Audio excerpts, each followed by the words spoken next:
Hello and welcome to Sports Fan Entertainment as the Tennessee Titans fall to the Baltimore Ravens 20-13. And people, there's a reason why a lot of you come to this channel. It's because we are able to have nuanced, sophisticated discussions, I'd like to believe, about the Tennessee Titans and their football team. There is a reason why in my preview and prediction for this football game that I had the Titans falling to the Baltimore Ravens 34-28.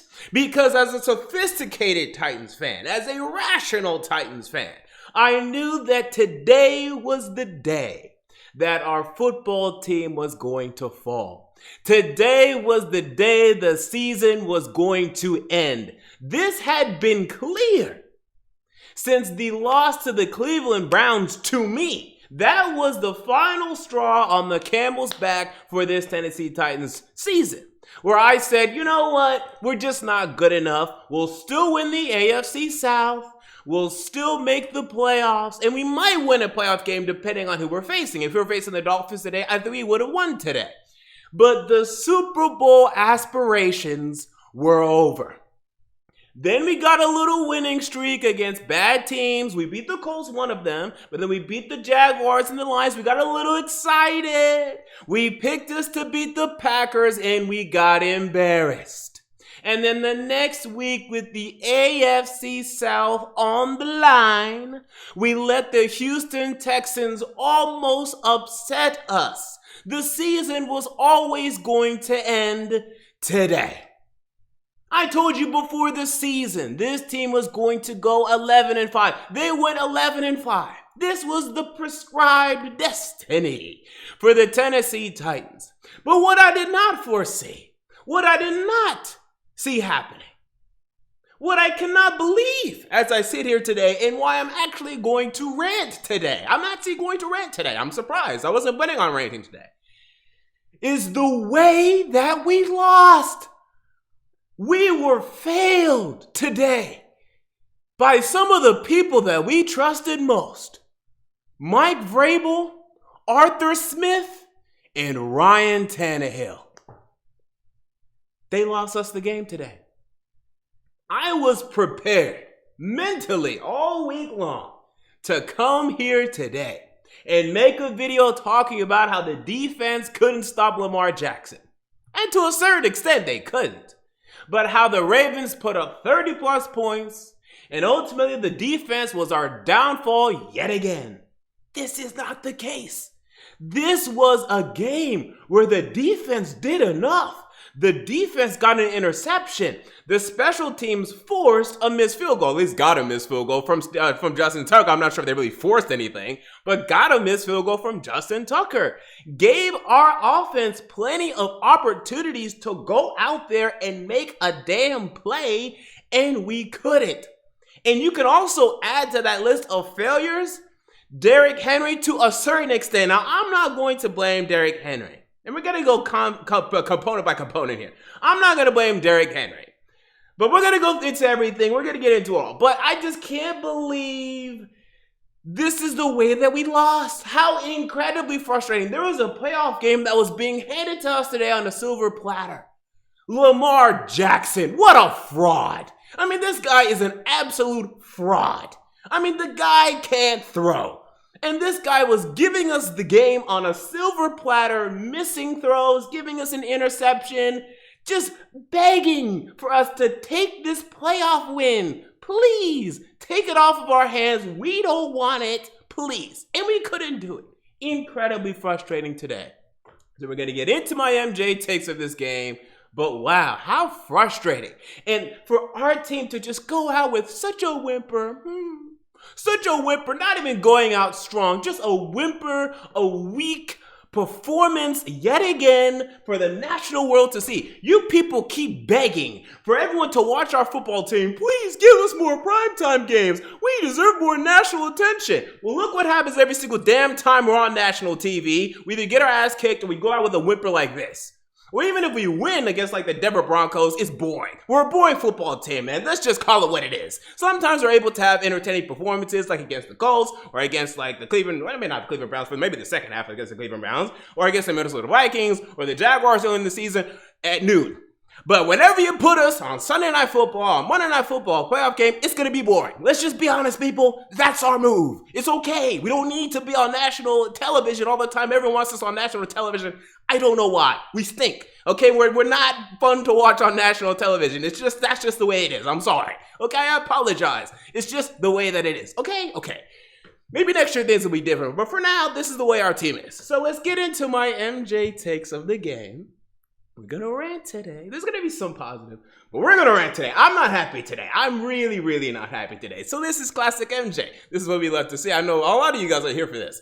And then we'll be back to calm MJ. We'll have my season recap later on this week. I'll be more calm for that. But today I'm mad. Okay, I'm mad.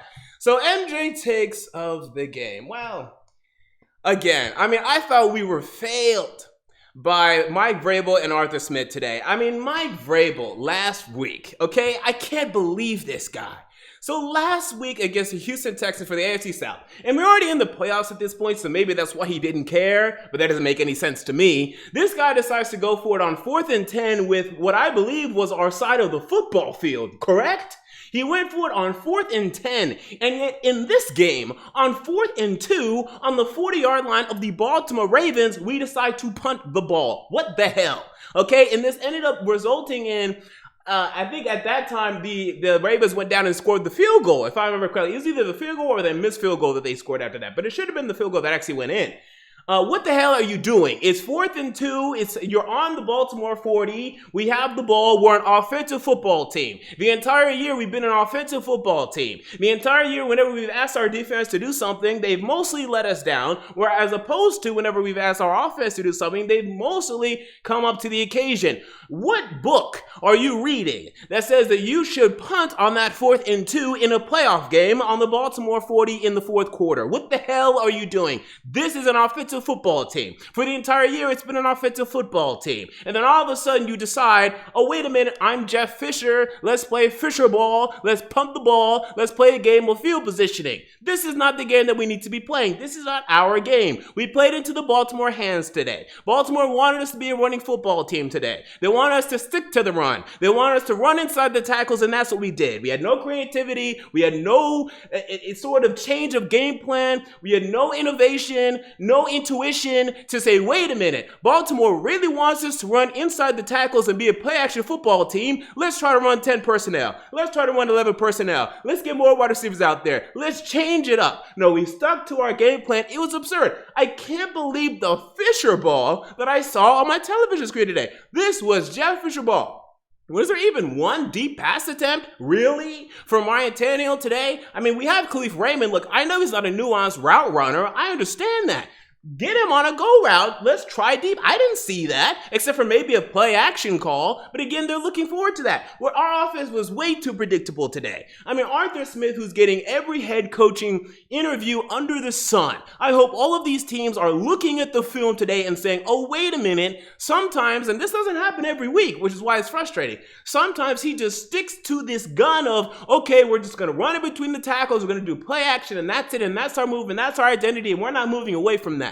Sometimes you have to adjust. They were crowding the box. It was insane. This is exactly what the Kansas City Chiefs did against us last year in the AFC Championship game. We didn't adjust then. We didn't adjust now. And I don't know what the hell happened with Corey Davis today. CD was MIA, missing in action. I don't know where he went. I don't know what happened with him. Maybe he's still dealing with his personal issues. By the way, last week, as I discussed in my recap against the Houston Texans, I discussed the fact that Corey Davis had a child that week, that his mind was distracted. Not only did he have a child last week, but also, now 2 weeks ago, but also he, I think last Sunday was his late brother's birthday. So he was remembering his late brother. I don't know what the excuse was today, but dude, his mind hasn't been in it lately. I don't want to harp on the guy because look, if I lost my older brother, like I would be in a different state of mind too. But you gotta show up, dog. 0 catches, 0 yards. And look, I have to watch the tape and see if he was getting open. I just remember the one attempt that was over the middle. Marlon Humphrey was there contesting it. It was a 50-50 play. This is a playoff, so you gotta try to make that play. I mean, maybe not all the time, but for him to go out with a whimper like this could be his last game as a Tennessee Titan. I don't know if he was benched. I don't know if he was injured. I don't think he was injured. But what a miserable way to end Corey Davis's time in Tennessee. It was really sad. It was a sad ending for Corey Davis. So we had no interest in throwing the rock. And then when we did late, interception. And Ryan Tannehill did not play well, people. And I'm not going to blame him for that interception. That's all on Khalif Raymond. I don't know what he stumbled on, what he fell over. Probably it was an ant. Maybe it was a caterpillar. I'm sure it was some bug that this guy stepped on that caused him to fall down. I'm sure of this. But regardless, Ryan Tannehill did not play well. He missed on the throw to Jonnu Smith on that 3rd and 2, in which we should have went for it on 4th and 2. Horrible play calling. And why the hell would you throw to Jonnu Smith in the flat, first of all? Why do you not run Derrick Henry at least twice? One to the outside, maybe both to the outside on the 3rd and 2. That's 4 down territory. Cannot believe that we did not go for it on that. Anyway, so we throw to Jonnu Smith on that 3rd and 2. Boom, you saw Cameron Batson wide open in the middle. I don't know how Ryan Tannehill did not see him. That is beyond me. He just stuck to his guns. Today, a lot of quick decision making from Ryan Tannehill, sticking to his initial target, not moving through his progressions. Don't know what happened, and now I'm getting a little fed up. I'm not going to lie to you. Now I'm getting a little fed up because now we're talking about Tannehill did not play well, particularly. He didn't have to, but he did not play well. He did not carry us in any sort of fashion in the wild card game last year, in the divisional game last year, and in the AFC Championship game last year. He did not do particularly well against the Green Bay Packers this year and in the playoff game this year. Okay, he's on the clock. Because let me tell you right now, this was a very strong regular season for him. 33 touchdowns, 7 interceptions. Cool. At the end of the day, you need a quarterback that's going to win big games, period. That's it. That's the end of the discussion. That's what you need. I don't care. We can have strong regular seasons all day. We need a quarterback that's going to win and carry us because there's going to be times, plenty of time, where you're going to need your quarterback to carry you and win a game for you in the playoffs. This is why the 49ers could only get so far with Jimmy Garoppolo all the way to the Super Bowl. But when it was time for Garoppolo versus Mahomes was better. Significantly better to the point where he was able to carry his team to the win and Garoppolo couldn't. There was a reason why Tom Brady came back against Matt Ryan. You know, even the bad quarterbacks that win, they win because they were able to carry their teams. Eli Manning, incredible playoff runs. Joe Flacco, incredible playoff run. Trent Dilfer, not so much. I'm talking about the last 2 decades. Don't talk to me about the 90s and 80s. We're talking about the last 2 decades here, people. You need a quarterback that is going to get the job done and carry you when he needs to in the playoffs. He has not done this. He's on the clock. I got him on the clock. I got Mike Vrabel a little bit on the clock now because this was bad. And it all started. This whole thing started because before the season, this man decided not to hire a defensive coordinator. And all year long, he's been up there in his press conferences talking about we don't need a defensive coordinator. That's not our problem. That's not our issue.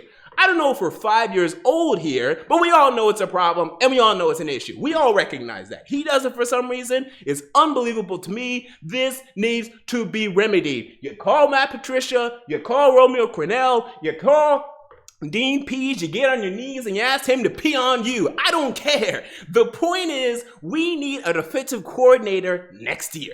Period. We cannot continue with this situation. That's one of the things that screwed us from the start here. And another thing, John Robinson, look, you've been great. I love you as general manager for this team. I want you to remain. He's not on the clock for me. He's not on the clock for me. He's still great.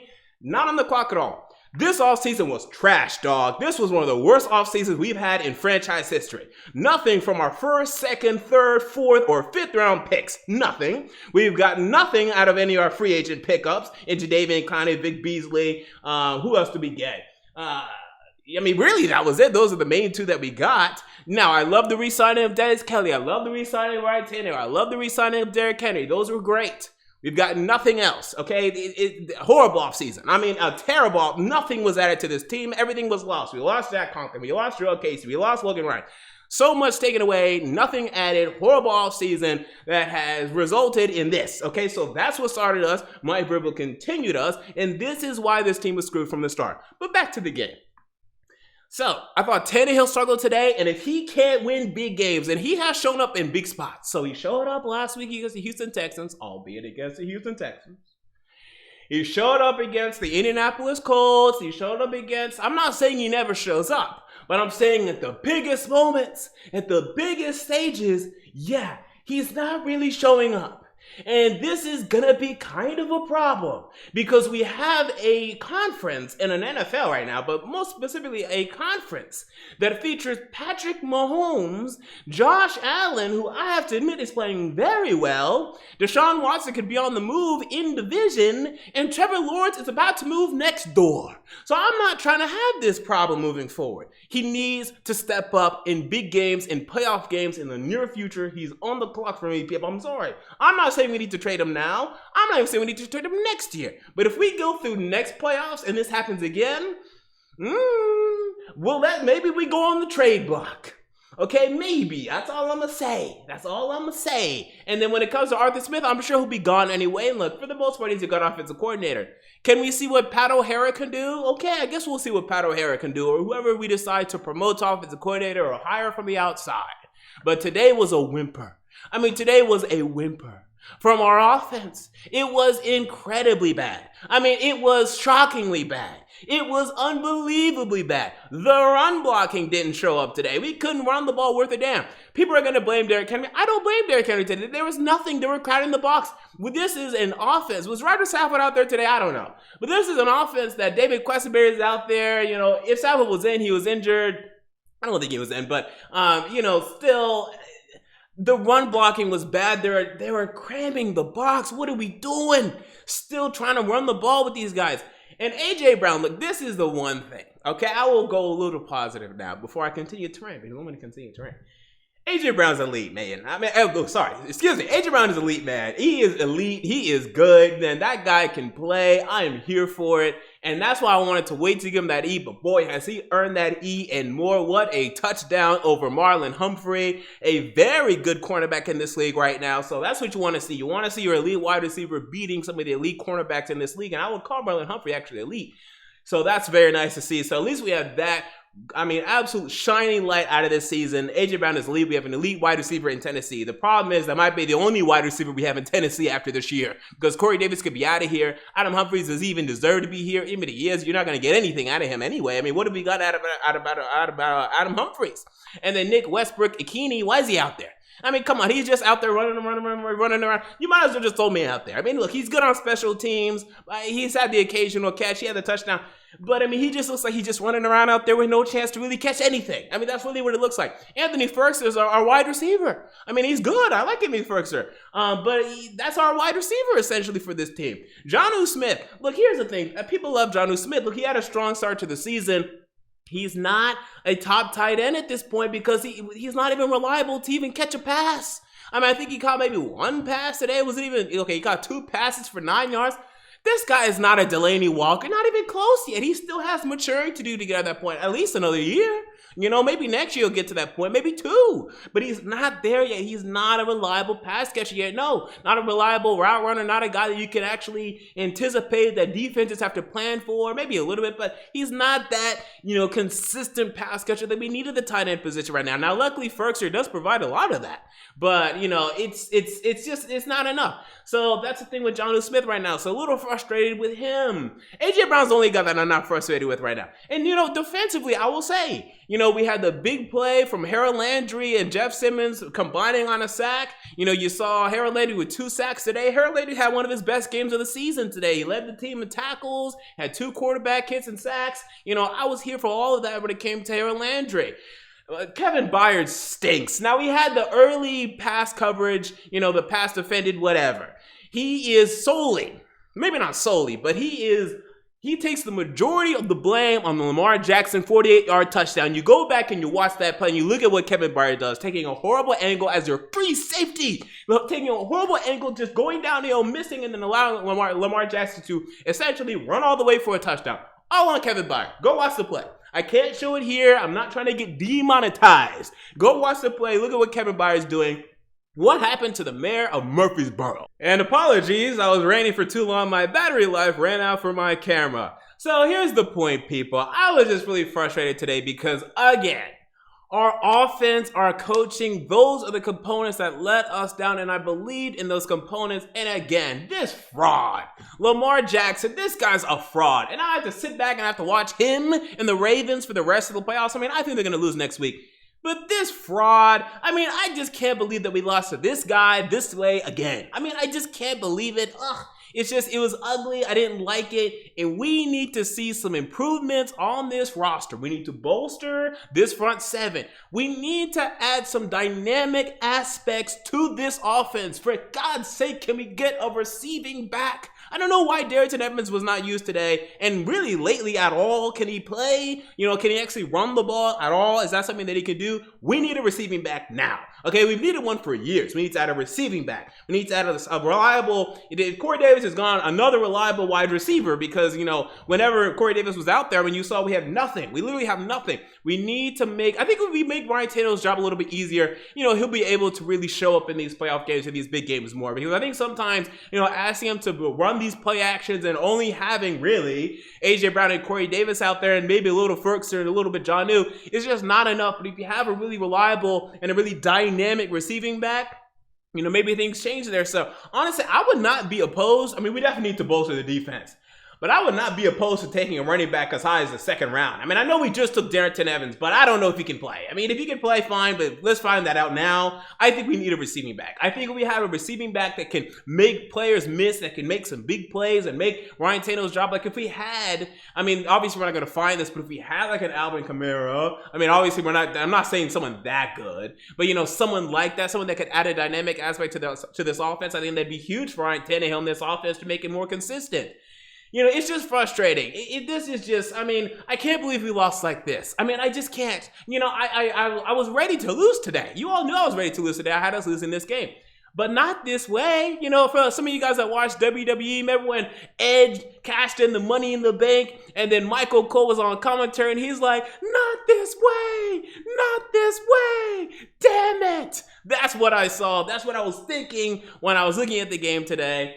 It was just frustrating. But again, we're going to do a season recap this week. I'll be more calm for that. We'll recap the season, what happened, what didn't, the offseason, what happened, what we need to do moving forward, and preview the offseason. And then we're going to have so much time for offseason discussion. These Titans videos, by the way, will not stop on this channel, at least one a week. And I'm even going to try for 2 a week throughout the off season. I'm going to have to find topics. I'm going to have to be pulling topics out of my ass, but we're going to do that as much as I can, so don't go anywhere, sports fan entertainment. So there you go. Those are my thoughts on the Tennessee Titans versus Baltimore Ravens 2021 NFL Playoffs Wild Card matchup. What are your thoughts? Comment down below. I want to know. If you enjoyed the video, make sure to like, comment, and most importantly, to subscribe. And until next time, this has been MJ of Sports Fan Entertainment, and I'm out. See you all later.